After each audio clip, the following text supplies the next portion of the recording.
So with the Los Angeles Lakers unable to make any trades during this year's NBA trade deadline, even after there was a lot of speculation that Kyle Kuzma could be on the board, and they were looking at players like Derrick Rose, Marcus Morris, but either of those players ended up getting traded to the Los Angeles Lakers. Derrick Rose stayed with Detroit, and Marcus Morris actually ended up with the Clippers.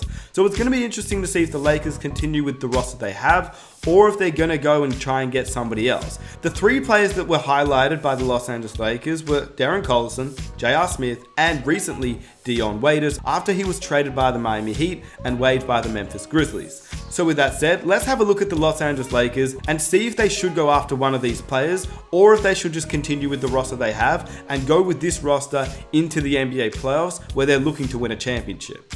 If you enjoy these types of videos, please hit that like button to show your support for the next video. It would be amazing if we could reach 1,000 likes. If you're new around here, hit that subscribe button for NBA content every single week, and hit that notification button so you never miss an upload. With that said, let's get on to the video.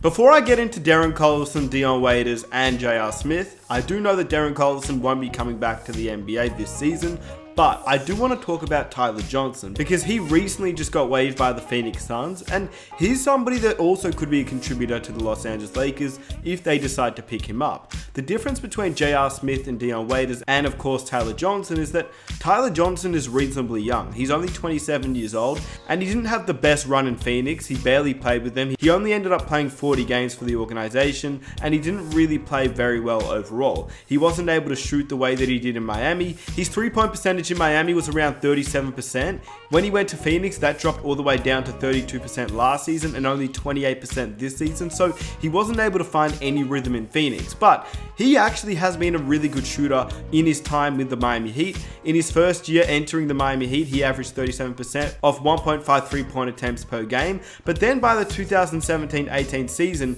he was taking 4.5 attempts and averaging 36, nearly 37% from 3. So he's a guy that could be a consistent shooter, and like I mentioned before, he's younger, which means he's probably more durable for the Lakers, and he can be a replacement if any one of their shooting guards get injured. Not to mention, he's also multi-dimensional as he's a shooting guard and a point guard, and he plays decent defense. He doesn't play amazing defense, but for a guy who's not necessarily gifted, he does show heart and hustle, and I watched him for a while in Miami, and he's pretty athletic for a guy that you wouldn't expect to be so athletic. A little bit like Alex Caruso.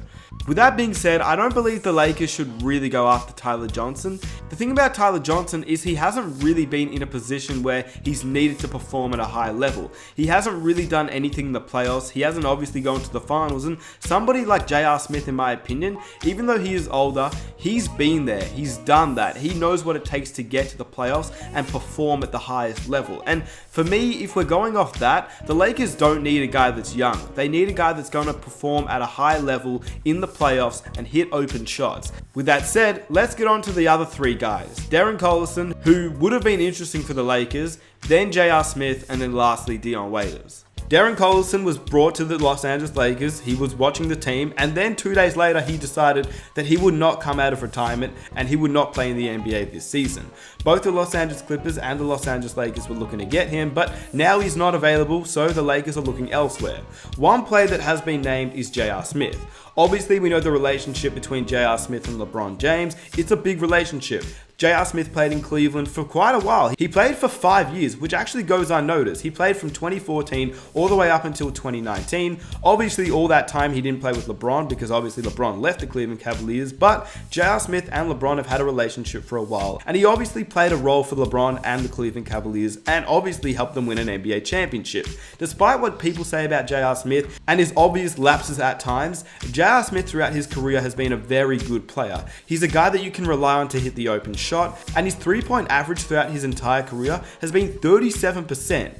For somebody who came into the league shooting 28% from 3, to go from that to 37% the next season and continue that for the rest of his career, that's something that I believe J.R. Smith should get more credit for, because he came into the league as an average shooter and transformed into one of the best shooters. J.R. Smith could shoot the lights out. At one point, he was an 18-point per game player who shot 35% from 3 and 42% from the field. He was a 6th man of the year, and he's a guy that can be relied on. But obviously, can he be relied on this year? At 34 years of age, he will be making his return to the NBA if the Los Angeles Lakers can sign him. And yes, we know about the relationship with LeBron James, which obviously helps, but can J.R. Smith actually make an impact for the Los Angeles Lakers?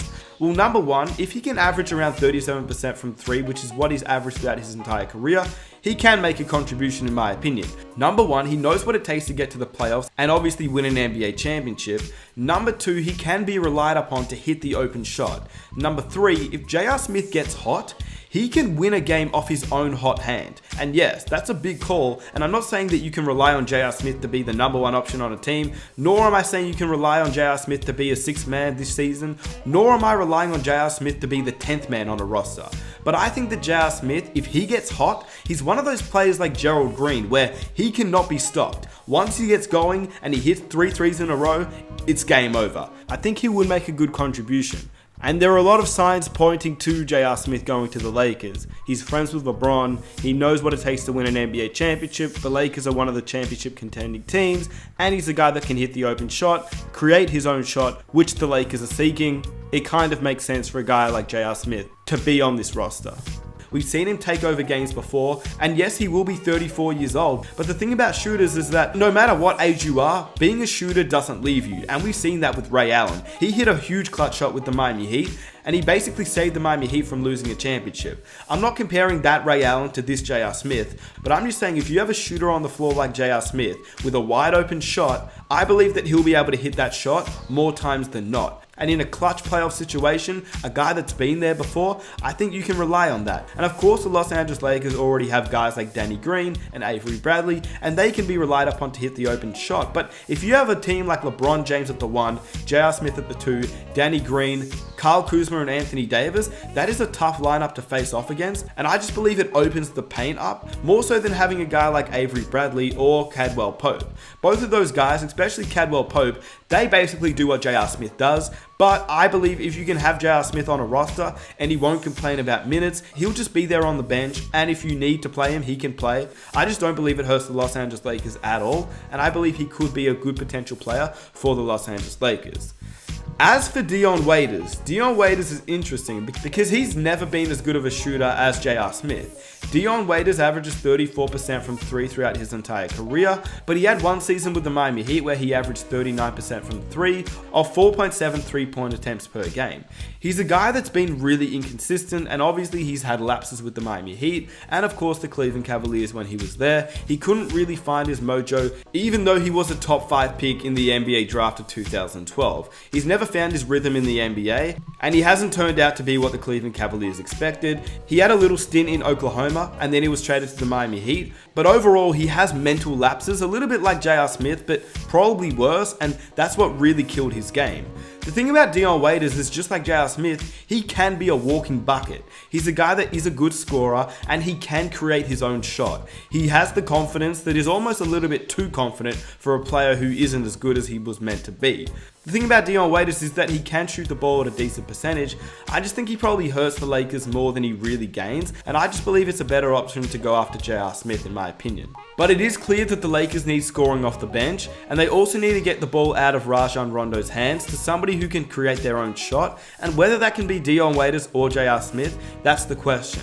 I would personally go after J.R. Smith because I've seen him in the playoffs and I've seen him actually play really well. And yes, I've seen Dion Waiters play for the Miami Heat. As most of you know, I am a Miami Heat fan. And I've seen Dion Waiters 2 seasons ago play extremely well for the Miami Heat. And he was one of the top scoring options on the Miami Heat. But that was when we didn't have many scoring options and we weren't looking like a playoff team. And for a team that is a playoff team like the Los Angeles Lakers, to have a guy like Dion Waiters who may take some shots away from other players that he really doesn't need to, I just wouldn't go after Dion Waiters at this point in time. But it'll be interesting to see what the Los Angeles Lakers do and if they will go with J.R. Smith or Dion Waiters or neither of them and maybe somebody else. With that said, let me know what you believe down below in the comment section. Who should the Los Angeles Lakers go with? Do you think they should go after Dion or J.R. Smith? Or do you think that they should go after somebody else? Somebody maybe like Tyler Johnson, who just got waived by the Phoenix Suns. All in all, the player that accepts their role on this Los Angeles Lakers team, in my opinion, will be the player that gets signed here. And most likely, I believe it will be J.R. Smith, just based on his age and his relationship with LeBron James. With that said, if you enjoyed the video, please be sure to leave a like to show your support. Subscribe if you're new for NBA content every single week, and hit that notification button so you never miss an upload. It's been your boy Smith. I'm out. Peace.